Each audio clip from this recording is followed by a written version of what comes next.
This podcast may contain explicit language. Here's looking at you, Torvald. Casablanca versus Rear Window is next.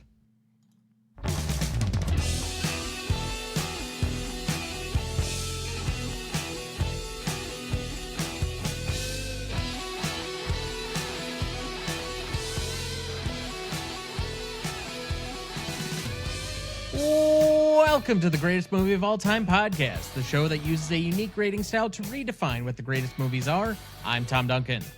And I'm Dana Duncan. And tonight for our 325th, and we always promised you on the 25s, we're going to give you something to chew on with some of the really great classic movies. We are once again settling a tie between a couple of films on our master list that are both tied currently inside the top 10 at number 7, and that would be Casablanca and Rear Window. Quickly, let's start with Casablanca here. The cast for this is Michael Curtiz as director, Julius J. Epstein, Philip G. Epstein, and Howard Koch as the writers, Arthur Edison as cinematographer, Max Steiner doing the music, Owen Marks as the editor, Humphrey Bogart as Rick Blaine, Ingrid Bergman as Ilsa Lund, Paul Henreid as Victor Laszlo, Claude Rains as Captain Louis Renault, Conrad Veidt as Major Heinrich Strasser, Sidney Greenstreet as Signor Ferrari, Peter Lorre as Signor Ugarte, Kurt Bois as the pickpocket, Leonid Kinski as Sasha, Madeleine LeBeau as Yvonne, Joy Page as Anina Brandel, S.Z. Sakal as Carl, and Dooley Wilson as Sam. Recognition for the movie: Casablanca was wide released on January 23, 1943. On a budget of roughly $1 million, Casablanca would grossly rough $3.7 million in its initial release. Casablanca was nominated for Best Actor for Humphrey Bogart, Supporting Actor for Claude Rains, Cinematography in Black and White, Film Editing, and Score. It won for Best Picture, Director for Michael Curtiz, and Screenplay for Epstein, and Koch. In 1989, the film was one of the first 25 films selected for preservation in the United States National Film Registry. In 2005, it was named one of the 100 greatest films of the last 80 years by Time magazine. Bright Lights Film Journal stated in 2007 it is one of those rare films from Hollywood's golden age which has managed to transcend its era to entertain generations of moviegoers. Casablanca provides 21st century Americans with an oasis of hope in a desert of arbitrary cruelty and senseless violence. The film also ranked at number 28 on Empire's list of the 100 greatest movies of all time. Screenwriting teacher Robert McKee maintains that the script is, quote, the greatest screenplay of all time. In 2006, the Writers Guild of America agreed, voting it the best ever in its list of the 101 greatest screenplays. Casablanca has been recognized by the AFI on the following lists: 1998, AFI's 100 Years, 100 Movies at number 2. In 2001, for AFI's 100 Years, 100 Thrills at number 37. 2002's AFI's 100 Years, 100 Passions as the number 1 film. 2003's AFI's 100 Years, 100 Heroes and Villains, with number 4 being Rick Blaine as a hero. 2004's AFI's 100 Years, 100 Songs, with number 2 As Time Goes By. 2005, AFI's 100 Years, 100 Movie Quotes, with number 5 Here's Looking at You, Kid.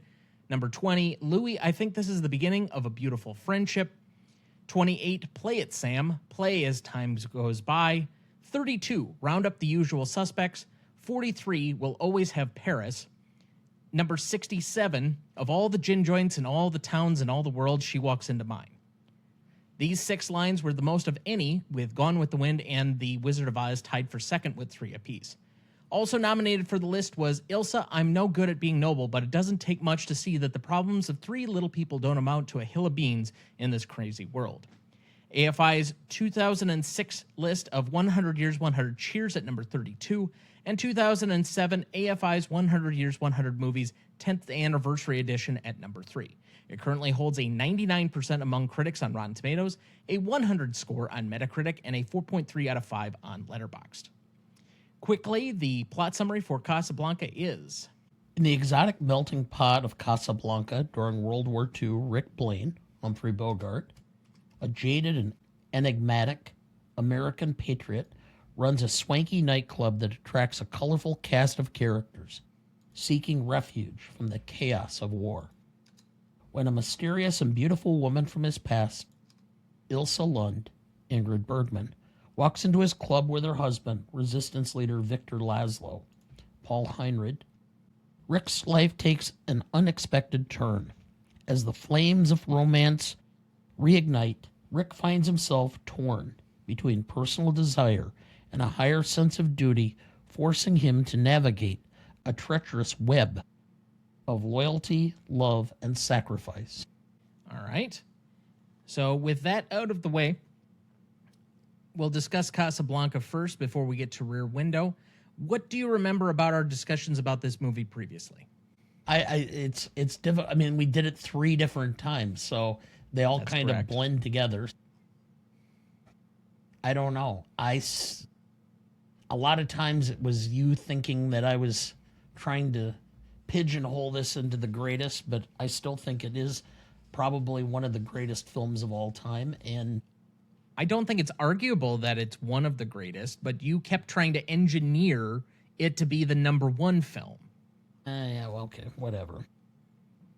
And for a time, you did actually succeed in that after the revisit. So roughly, this is the most discussed film we've ever had on the show. It is one of only 3 films that we've at least discussed 3 times, the others being Back to the Future and Jaws. But we discussed this originally on January 6th, 2021 for our 50th episode. We covered this for our 117th episode on June 15th, 2022. And then we had a revisit with my sister Allison on August 2nd, 2023. So it is almost 3 years later, pretty much to the date, because it's August 5th today when we're recording, that we last discussed this film. That being said, it has ranked very highly throughout the multiple different scores that we've had. It originally had 53 in our first episode. We bumped that up to a 56.43. It moved down slightly to the current place that it holds in a 54.75. There are only 7 films, I think approximately, that currently outrank it. Yes, 7 films exactly. So they're actually tied at number 8. I apologize. I got that wrong in the original spiel at the top. That Rear Window and Casablanca are tied at number 8 and round out, for the most part, our top 10. But there are 7 films ahead of it that have 55 or more points, meaning that they have at least 90% of the possible points that we could have. The closest that anybody has come to a true perfect score is Jaws, currently at 57.9, which we thought would be nearly impossible by the way that we have done this list. That any film would achieve that many 10s and 9s and 9.5s for that matter consecutively. Now, this is one of the movies, though, that we've discussed the most often because while it is near the top, it is a movie that we personally love and have a certain affection for. I don't think that will be unusual for anyone that has listened to this show, and frankly, most of these Casablanca episodes have been very popular over the years. So us returning to it now feels a little bit fitting, particularly given that it is another one of those big numbers, 325. And we're discussing it in the context of the most often discussed director on the show, and that would be Alfred Hitchcock. Yes. I know. I mean, this is kind of like Sophie's Choice. Maybe for you. I know that you personally, and frankly, we were supposed to have my mother on as a guest. She's having some technical difficulties tonight, so she couldn't join us, and we're as disappointed. Maybe not as much as she is, but we're still disappointed. I know that she really wanted to discuss it because the last time that she was supposed to be on for Rear Window, the original episode, she also had technical difficulties that prevented us from having her that evening as well. So, all that is to be said, we will now jump to our second movie of the evening. That would be Rear Window. As I mentioned a few minutes ago, Alfred Hitchcock is the director, written by John Michael Hayes, cinematography by Robert Burks, music by Franz Waxman, who is a GMOAT Hall of Famer, as well as this next person, editing by George Tomasini, starring GMOAT Hall of Famer James Stewart, Grace Kelly as Lisa Fremont, Wendell Corey as New York Police Detective Lieutenant Thomas Tom J. Doyle, Thelma Ritter as Stella, Raymond Burr as Lars Thorwald, Judith Evelyn as Miss Lonelyhearts, Ross Bagdasarian as the songwriter, Georgine Darcy as Miss Torso, Sarah Berner and Frank Cady as the couple living above the Thorwalds. Great character names, of course. Recognition for Rear Window. Rear Window was released on August 4th, 1954. It garnered widespread critical acclaim, even ranking 5th on Cahiers du Cinema's top 10 films of the year list in 1955. On a budget of roughly $1 million, the film would go on to gross $37 million over its total box office run and earning the number 4 spot on the 1954 box office. Rear Window would receive 4 Oscar nominations for Best Director for Hitchcock, Adapted Screenplay for Hayes, Cinematography and Color, and Sound Recording. In 1998, Time Out magazine conducted a poll, and Rear Window was voted the 21st greatest film of all time. In 2022, Time Out magazine ranked the film at number 26 on their list of the 100 best thriller films of all time. In the British Film Institute's 2012 Sight and Sound polls of the greatest films ever made, Rear Window was ranked 53rd among critics and 48th among directors. In the 2022 edition of the magazine's greatest films of all time list, the film ranked 38th in the critics' poll. In 2017, Empire magazine's readers' poll ranked Rear Window at number 72 on its list of the 100 greatest movies. It has been recognized by the AFI on the following lists: at number 42 in AFI's 100 Years, 100 Movies, at number 14 in AFI's 100 Years, 100 Thrills, at number 48 in AFI's 100 Years, 100 Movies 10th Anniversary Edition, and at number 3 in AFI's 10 Top 10 in the mystery genre. Rear Window currently holds a 99% among critics on Rotten Tomatoes, a 100 score on Metacritic, and a 4.4 out of 5 on Letterboxd. And the plot summary for Rear Window is: in Rear Window, we find ourselves confined within the claustrophobic confines of a Greenwich Village apartment, peering through the lens of LB Jefferies, James Stewart, a wheelchair-bound photographer. His summer pastime is a voyeuristic venture into the lives of his neighbors, a cross-section of urban archetypes played out in the building's courtyard. Each window frames a fragment of humanity, from the lonely Miss Lonelyhearts to the tantalizing Ms. Torso. The plot pivots on Jeff's suspicion that a neighbor, Lars Thorwald, Raymond Burr, has murdered his wife. The suspicion, shared and fueled by his glamorous girlfriend, Lisa, Grace Kelly, and his nurse, Stella, Thelma Ritter, drives the narrative forward. Hitchcock masterfully crafts tension not through action, but through the act of watching, turning the audience into voyeurs, complicit in Jeff's obsessions. Thank you. The total score for this one as well is a 54.75, as we had currently for Casablanca, thus why they are tied on the list at number 8. So, turning our attention to Rear Window, this is a personal favorite of yours. We have not yet described, again, I guess, we could go through as we normally do our relationships to this, and maybe that's a good place to start for our conversation for the evening. Casablanca, to me, and Rear Window are movies that I have seen so often, so much during my life, that it is hard to remember the first time that I saw them, because I've just been watching them so much. Well, for me, I could tell you the first time I saw Rear Window, because Hitchcock owned Rear Window, and he put a designation in his will that it could not be reshown until I think it was 10 years after he died. So I think the first time it was shown again was 1985. It had not been shown or anything for 20 or 30 years by that point. I think I happened to find it on video, VHS, probably in the early 90s when it was finally released. It made a tour through the cinemas for live release or theater release. So somewhere in there is the first time I saw it. Casablanca I've seen so many times because it would have been available. I can't tell you the first time. It probably would have been in high school that I saw it, but I can't tell you. I've seen it probably 50 or 60 times. So since we don't have my mother to round us out on relationships to the movie and such, do you recall ever having a conversation with your dad about either of these films? My dad happened to see Rear Window in theaters in 54. Because he mentioned that there was this film that was out there. I think when it became available on video, I had mentioned it to him, and he had said that he had really thought this was something really great when he saw it. Casablanca, it was released he was born in June of 40, so he wouldn't have been in theaters. Whether it was released on Movie of the Week or what, I don't. So I don't have a memory about him talking about Rear Window. But my dad liked Hitchcock, but there just wasn't that many Hitchcock films available when I was a kid.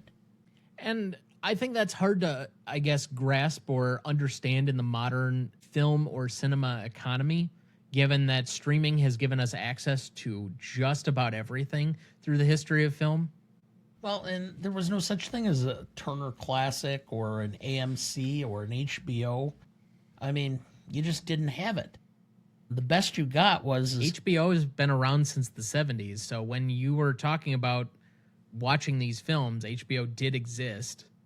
I'm talking about the early 70s. HBO, I think, went on the air in 74 or 75, and it was on cable only, and it was on a very few number of stations.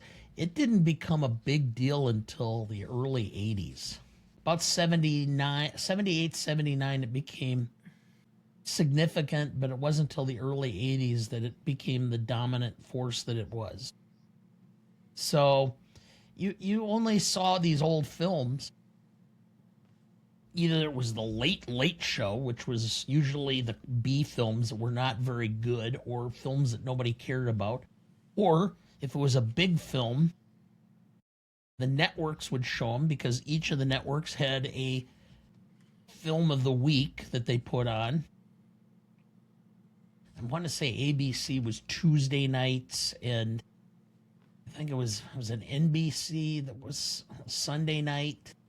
I don't remember. Each one of the three networks had their own night that they did a major film. And that's how you saw them. Otherwise, you didn't once they were out of theaters. Well, thank you for proving exactly my point that I was trying to say, and then extending it well beyond what I had mentioned before, only to further prove that, yes, things didn't used to be like they are now. Yeah, okay, fine, whatever. Should we go back in time when children had respect for their parents? I mean, would that really make this show any fun? Okay. All right.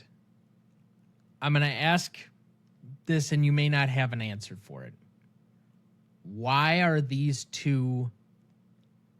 I mean, we went through it before.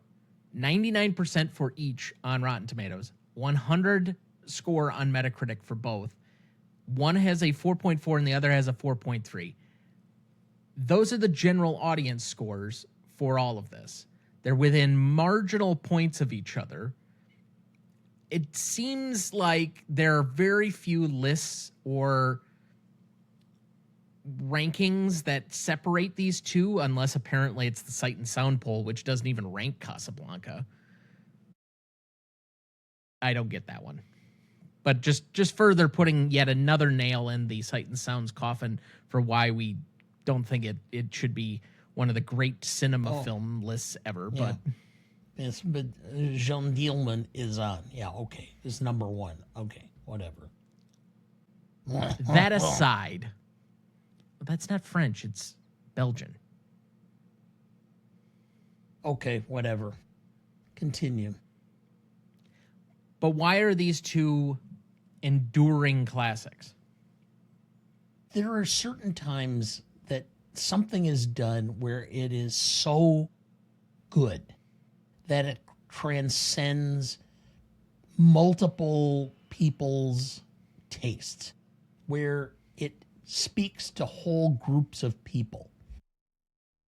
There are certain pieces of art, there are certain pieces of music. There's a reason why certain songs become like classics and like everybody knows them and likes them. It's the same way with this. These two films are not anything alike, but they still have brilliant acting performances, brilliant writing, brilliant cinematography. There's just so much about both of them that are just almost perfect. There's nothing not to like about them. And so if you're a lover of cinema, you know, it takes sometimes a true baseball fan to appreciate a no-hitter or a pitching duel where it's a 1-0 win. Same way with movies. Sometimes it isn't necessarily the movie, but the collective together that makes it so great. I would argue these two films are very simple in concept and premise, and they speak to larger universal themes of how we would like to perceive ourselves and how we make our way through the world, and are expertly made on a technical side. And so from a critical standpoint, the analytics would say, because they are well made and they fit all of these, they tick all the boxes, let's say, they're going to be critic favorites. And because they're simple, easy to understand, have emotional characteristics that appeal to people, and have simple stories that they can understand, it translates to large swaths of the public that aren't necessarily the film critics and cinephiles and such. If you're just simply looking at each of those, I would say that's maybe an analytical reason for it, but it might just simply be they're really good movies. Yeah. I could watch either of them on a monthly basis without being bored. One of these I favor much more than the other. I think that one of these gives me a certain feeling and stirs inside me something that the other does not. I think that it switched for me about the last 5 years, because the first time that I watched one of them, or at least the first several times, I enjoyed the film, but it didn't quite have that emotional, affecting nature to it. And the more I seem to watch that film, the more it seems to enchant a certain core fundamental value inside of me about several things.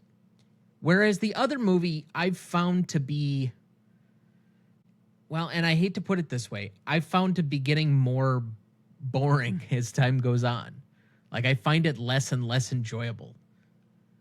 I don't know why. Okay. And that's going to make me a little of an outlier on this show, because I know you love both of these equally.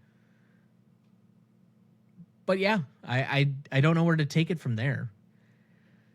Quickly, let's move into this. What do you think Casablanca is about? It is about romance gone awry, but more than anything, it is about understanding that you are but a potential small cog in a bigger machine. This is about Rick being altruistic, magnanimous, and understanding that his feelings, his animosity is meaningless in the context of world conflagration. Boy, you use your words prettier than a $50 whore. Thank you. I definitely think that Rick is very much a metaphor for the movie as a whole. The movie can be understood simply or it can be understood more deeply. And the more you watch it, I think that you can see the metaphor much more clearly, where Rick is the stand-in as the American for being drawn into war and being drawn back into a cause for the fight for true freedom overall, where he's been kind of woken up by the end of the film to recognize that he has a place in this fight and he needs to be invited back. I mean, it's explicitly stated at the end of the movie by Paul Henreid's character, Victor Laszlo, welcome back to the fight. And I can't unsee that as part of the overall how the characters interact with each other. You have a Russian that works in his club. You have I think a Czechoslovakian who also works in his club. He's helping Bulgarians escape. He's helping a Scandinavian woman and a Polish man, or excuse me, is he Czechoslovakian? I don't even remember where, but basically you have all these different countries that are being helped. Laszlo's Czech. Including Reynaud, who is a Frenchman, and he is being drawn back into the conflict to help all these various different places and locations from Major Strasser, the German and the Nazi part of the SS. It's rather explicitly there, whether you want to see it or not. Well, here's a little tidbit for you if you didn't know. Who was the first non-studio personnel to see Casablanca? Franklin Roosevelt. They gave him a copy to watch on the ship going to Casablanca for his conference with Churchill. Okay. It had not been released in theaters yet. It was premiered in December of 42, so it technically was released that year, but it was not wide released until January because of that event. Yes. It was held back to coincide with him going over there and world events and mirroring some of that. You and I were on an episode of the Revisionist Almanac discussing 1942, and given all the propagandist films that were around during that year and how much we complained on that episode about them, this feels like another one of those, but it somehow is this weird amalgamous happy accident, because it takes a bunch of songs, it takes a bunch of random script pieces and forms them all together and somehow comes out with this absolutely brilliant Frankenstein. It's an exceptional accident of cinema that this thing even exists or is anywhere near as good as it is, because the film wouldn't be anywhere on top of its legendary or titan status without the ending, and the ending was an even bigger accident than the rest of the movie. There were 3 endings filmed or written, and they shot the first one and they said, nope, this is it. We're just going to release this. But I mean, for that matter, there's been a big trope. Jack Benny is in the cafe sitting at one of the tables because he had originally been thought about for different parts in this film or something. And Jack Warner said, well, Jack, if you really want to, you can be an extra in the film. So he's sitting at a table, and I can tell you about where it is. It's when they're having the drinks at the table. You can see the background of the people. You can see Jack Benny sitting in the back corner. I mean, it's just kind of like they kind of just threw it together and never thought they had anything with this. It was just kind of, eh.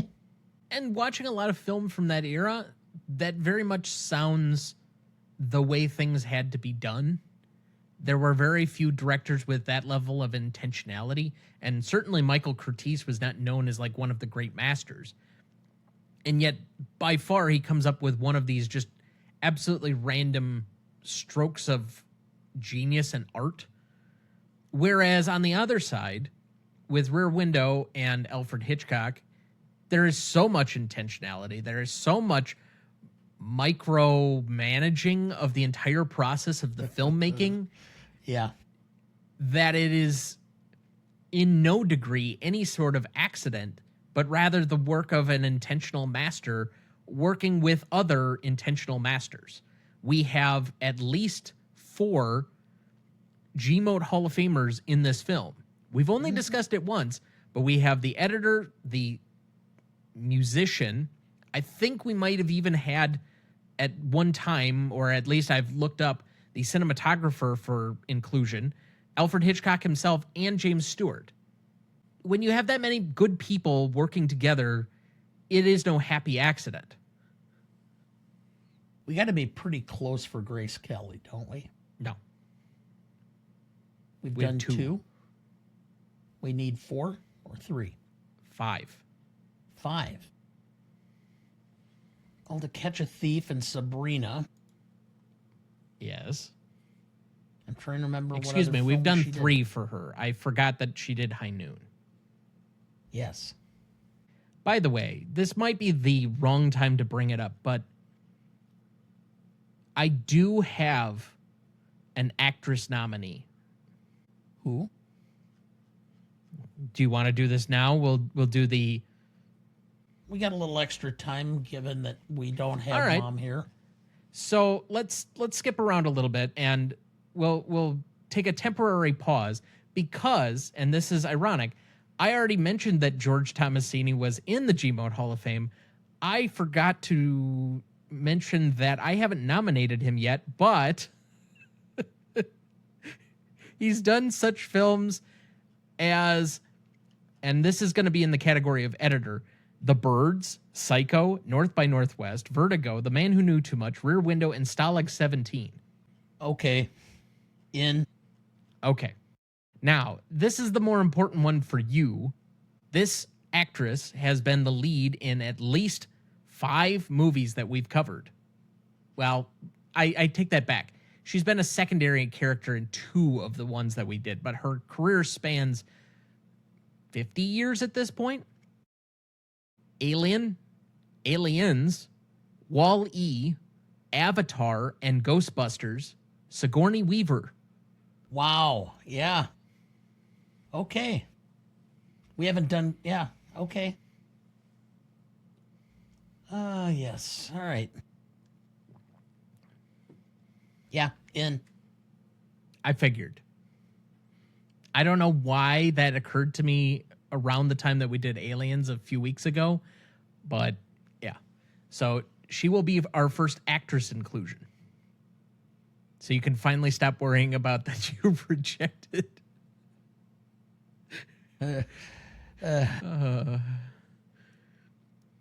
Carrie Fisher. All right. But before we get too much further, let's take a quick break and we'll be right back.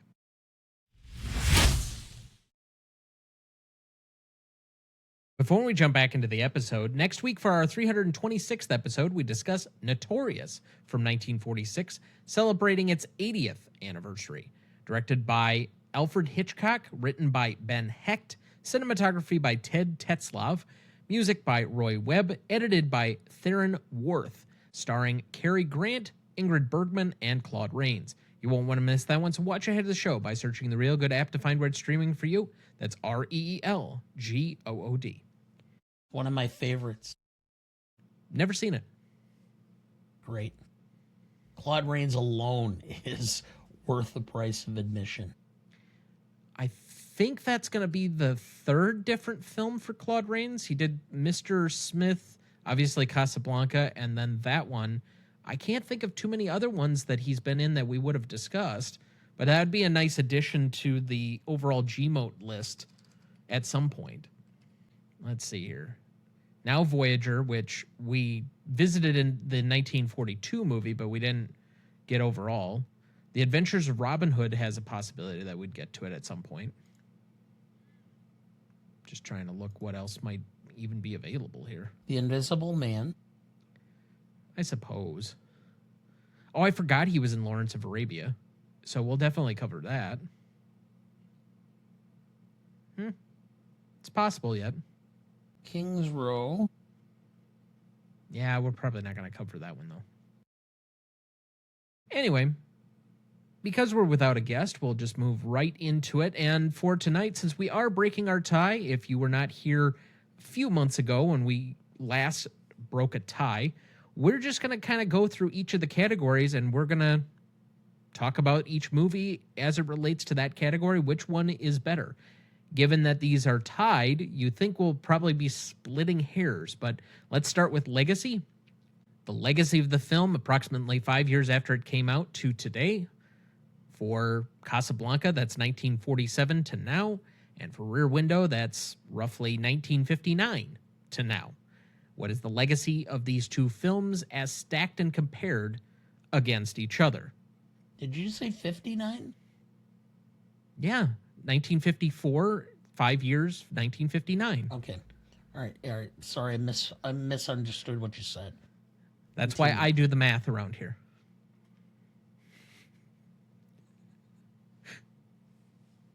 It's not what I was alluding to, but never mind. Okay. Anyway, which of these two do you have as the greater legacy score? And before you answer that, just for some context, Rear Window was given a 9.17 in the only episode that we discussed it on. And Casablanca was given scores of 9.75, 9.88, and 9.35. So in each of the episodes that we did, it was higher than Rear Window. Yeah, and it's higher. It is definitely higher. I mean, the fact that sixth... Which one? I pick a film.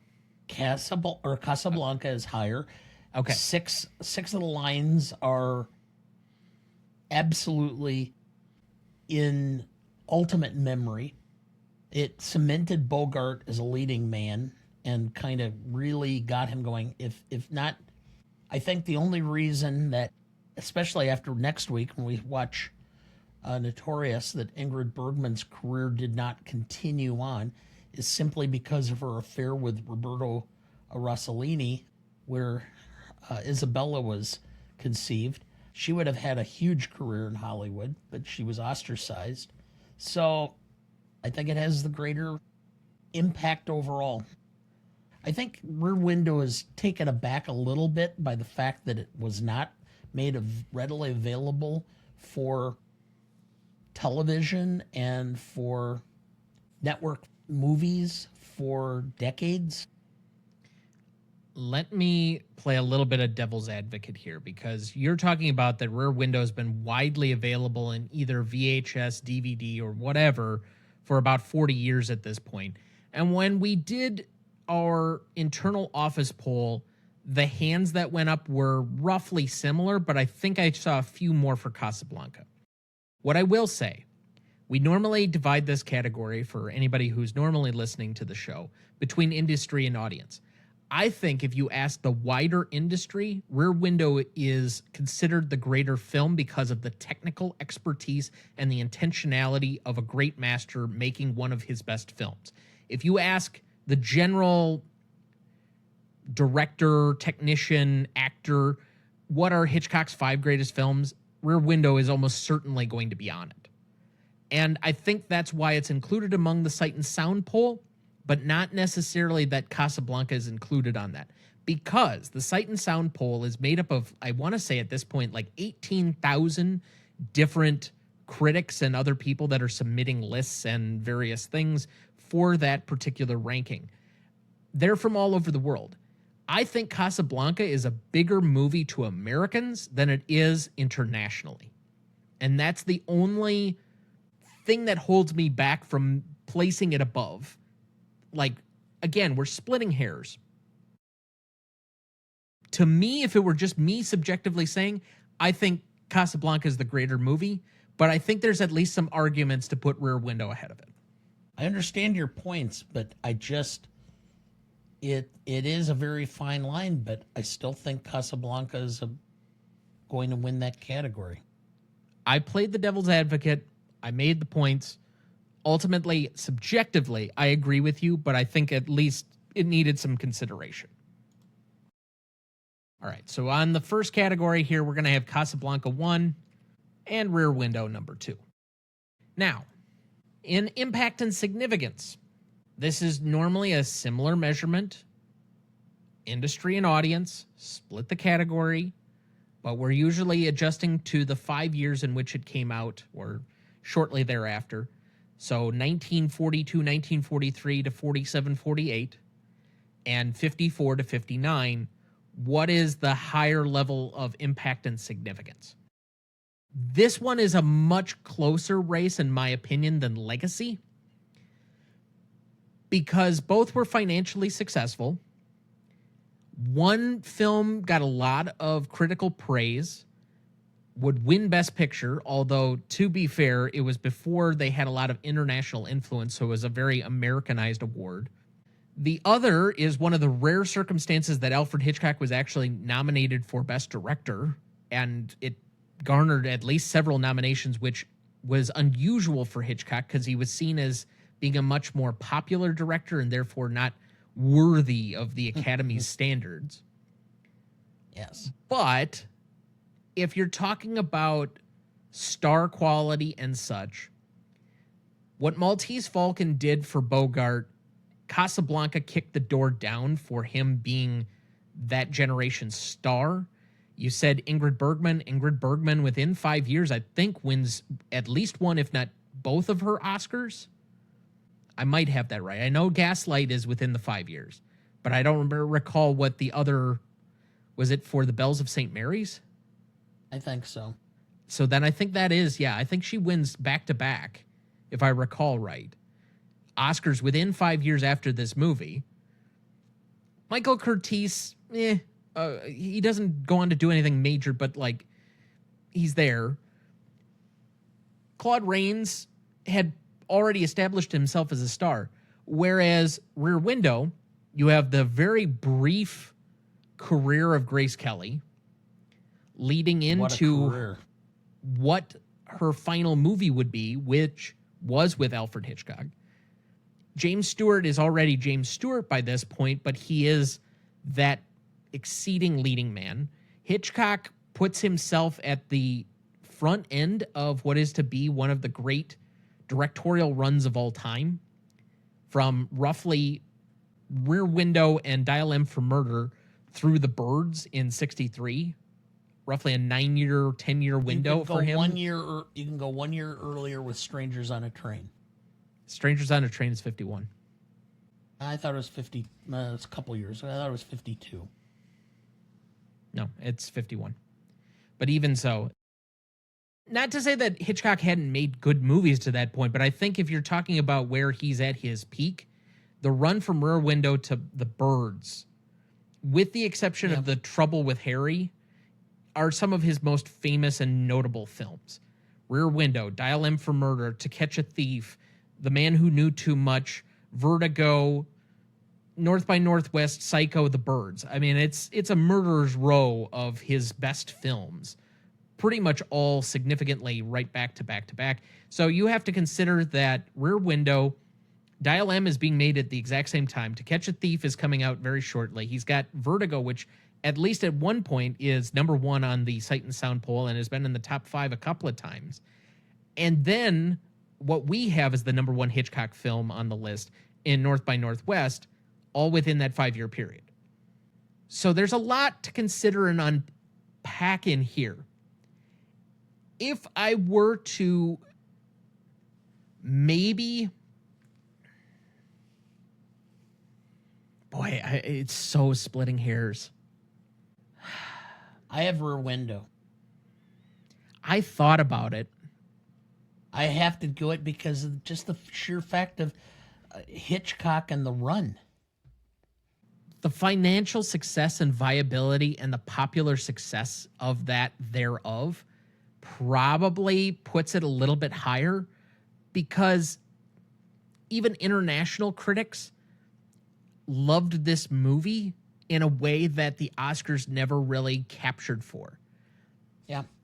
And when you look at Casablanca, okay, Bogart's next film was To Have or Have Not, which was 54, or was 44. I think it's got to be a Rear Window.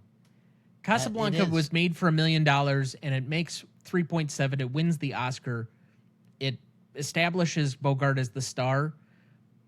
But Hitchcock's run that we went through, James Stewart's continuing success through that decade, is all predicated on Rear Window being made for $1 million and making 37. Yeah. And of that a large portion of that was building that incredible stage. I mean, that was an actual courtyard. Okay. We move to novelty. Novelty is usually a measurement of anything original about the film and then the execution on that. And that's normally where our split has been. I find these both to be exceptionally well-made movies that are highly executed, and I don't know if I can really differentiate between the two on either side, with the exception of probably the set design. But because Rick's Cafe Americain is so iconic, it's really hard to even give Rear Window much of a credit up on that. Where I would say it has to be differentiated, though, is in the originality. We had a lot of propaganda-adjacent films from this era, all trying to talk about America's entrance back into the world stage and into the war and supporting this notion of what America could be. This is just the finest version of it and means so much more than just that.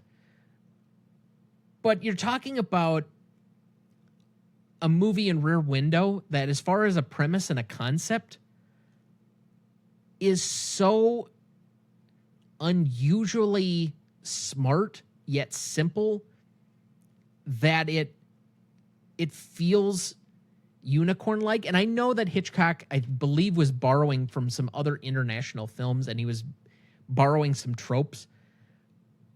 But if you're asking me the more audacious film for its time, Casablanca feels much like it was mirroring public sentiment. Rear Window was showing the underbelly of society that they were ready to apparently see in droves, but may not have been willing to discuss outside of the theater. So I have Rear Window 1 here, and I have Casablanca 2. I have Rear Window 1 and Casablanca 2, and this is why. Hitchcock predicted reality TV and the whole concept of voyeurism in entertainment. First time I ever saw it. Okay, well, let's pump the brakes here. You said you watched that in the early 90s, and you saw MTV before you saw Rear Window. True. So in the order of the timeline of things, you did see reality television before that. What you mean to say is that this is the first version of it that came historically. Yes. It kind of predicted where things were going from the culture in the 50s. And I think that's fairly true given the celebrity worship culture that we'd already developed in the 20s and 30s and then continued on forth. I know Hitchcock didn't do a lot of movies in New York, but you don't really have to look very far away from celebrity culture of the 50s to think of Joe DiMaggio and Marilyn Monroe, for example, and the mobs of people constantly following them, or Sinatra and his fan club all over the place. I think there was a bit of a celebrity culture. It wasn't quite to the tabloid level that we eventually got to in the 80s and 90s. But yeah, there are definitely seeds there. I think it might be a little bit too much to say that he predicted. I think he understood a universal theme that was present that other people hadn't wanted or been willing to talk about before. And that might be the difference. So we both have Rear Window 1. We have Casablanca 2 on novelty. I will admit, I did not fill out in advance any of my feelings on this until I basically opened my mouth. I did not make up my mind. So I am doing these completely on the fly because I'm not sure where I was going to come down. But that looks like a good spot for our second break. We'll take a quick break and be right back.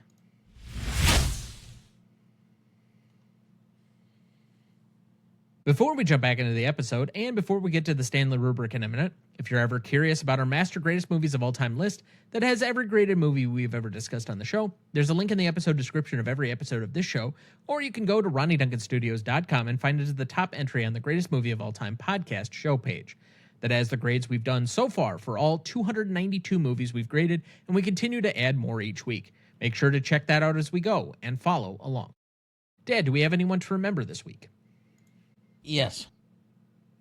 Vincent Pastore, 80, American actor, The Sopranos, Gotti, Shark Tale. Scott Hylands, 83, Canadian actor. Night Heat, Daddy's Gone Huntin', The Boys in Company C. And Arlene Smith, 84, American singer, The Chantels. So forgiveness to Mr. Hylands and Miss Smith. I don't know them for either of their work. I apologize for that. However, Vincent Pastore is, as a part of The Sopranos, somebody that I know quite well, even though his arc in the show was minimal compared to some of the primary characters. He has quite a notable arc, but it is only the first 2 seasons. I don't think he's a huge part of the first season. He ends up becoming a significant part of the second season. And then, spoiler alert, but his demise at the end of season 2 is obviously one of the darker and more troubling things that you get to, but also makes sense from a story arc perspective. He is a fond and fan favorite character, and I guess it's hard to imagine now that several of those actors have passed away at this point. The actor who played Paulie Walnuts passed a few years ago, I think, that we covered on the show. Obviously, James Gandolfini passed away very early for what his age was. And we still have Edie Falco. We still have Stevie Van Zandt.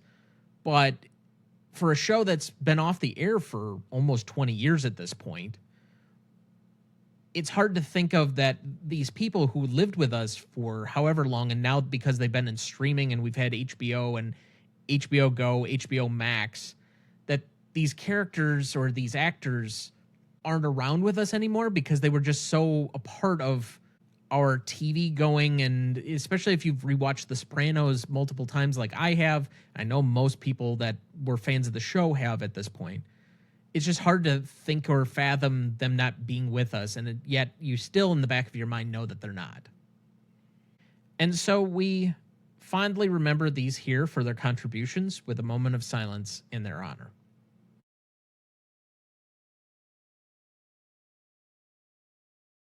Thank you. We left off at classicness. This is normally a ranking system that is based on how well something has aged or not. Given that these are 2 of the enduring classics of all time, and we mentioned that at the top of the episode, I would find it very difficult to separate out or shift between these 2. So let's go to our original scores. Casablanca on 3 episodes ranked at a 9, a 9.25, a 10, and a 10. Rear Window was a 9.67. Not a whole lot of separation. So what do you have as your number 1 here? You usually lead classicness. I have Casablanca, and it's just the concept. Maybe it's become more poignant of the voyeurism of staring at your neighbors. I understand the concept of what's going on, but all right, let me at least make the alternative argument, even though I'm arguing against my own opinion. Personally, I think Casablanca is the more classic of the 2 films because I think it is, especially for Americans, a way we like to view ourselves, in that we feel very altruistic, that we're willing to sacrifice for the greater good, that ultimately we're on the side of right, and that we do the things that are necessary, sometimes even though they're not necessarily the best or the most wholesome, but in the end, we end up being correct. And so it's this narrative and this myth we've kind of convinced of ourselves. I would also argue that Rear Window and peering around at your neighbors doesn't feel quite the same way. Like, I think we made this argument when we were talking about it originally in the first episode, that staring out your window just doesn't seem to be something that happens unless you're a boomer these days. But what we turned that on, or the alternative of where we're viewing our neighbors, is through social media, as we put more and more out there for people to view. But it's very selective what we let people watch. And this movie is very much about the unvarnished portions of ourselves. So I think there is a little bit of a change in that. And I know I said I would make the case for Rear Window, and I've been doing the opposite up to this point. You could say that because of the social media aspect, that this movie would take place differently or would be made differently. Somebody trying to solve a murder through somebody's posts, through their Instagram or their TikTok videos or something else, that's how this movie would be made nowadays. That you could at least see how that movie translates, whereas a movie about World War II and the greater good and fighting good versus evil, particularly Nazism, you would think, you would hope, is a relic of the past.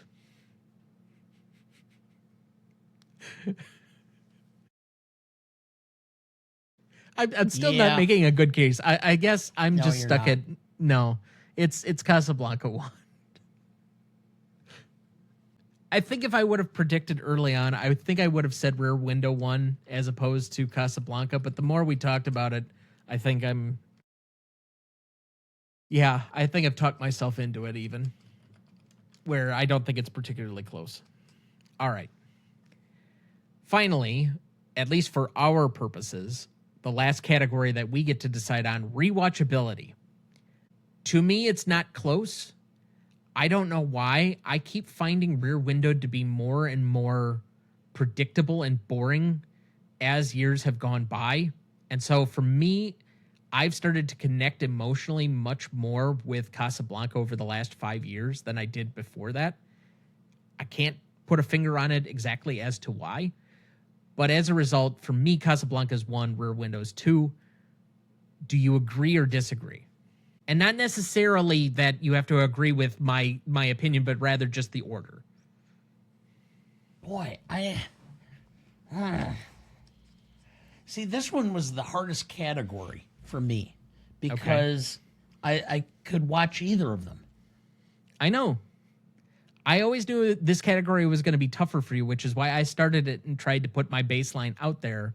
So if you really felt strongly that you wanted to argue for the other one and we had to kind of fight about it, you had that opportunity, or you could just go with me.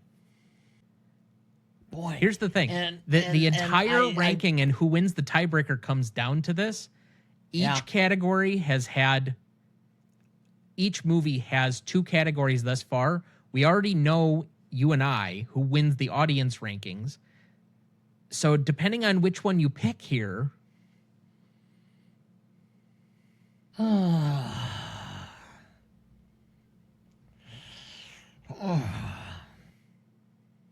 I had written down, to be honest, Casablanca 1 and Rear Window 2 with a question mark. And I was going to potentially shift based on whatever Mom had said. But since she's not here, I'm kind of stuck. So I guess that's where I'll go. You have Casablanca 1 and Rear Window 2. Yeah. Any particular reason why? Casablanca, because it's so ultimately classic. Okay, and Rear Window is in large part based upon the murder. And since you know what the murder or who and what took place, it kind of loses its oomph. and it does a little bit more each time you watch it. For audience score, now that we have to substitute the IMDb scores, first let's go to how it has played out over the years. Casablanca originally had a 9.5 audience score based on its 95% Rotten Tomatoes score. It has not deviated from that at all since season 1. However, when we added in the 86% for Google users, it dropped down to a 9.05. And then the most recent audience score had it at an 83% for Google users. I don't know what they're watching. And it added an 8.9. That being said, the IMDb users are just as low and have it at an 8.5. So Casablanca finishes at a 9. For Rear Window, though, we went from a 90 Google score and a 95 Rotten Tomatoes score to an 8.4 IMDb score and a 95 Rotten Tomatoes score, giving it an 8.95. So separated by 5/100ths of a point, and meaning that Casablanca places first in 4 categories and Rear Window in 2. And thus, drumroll please,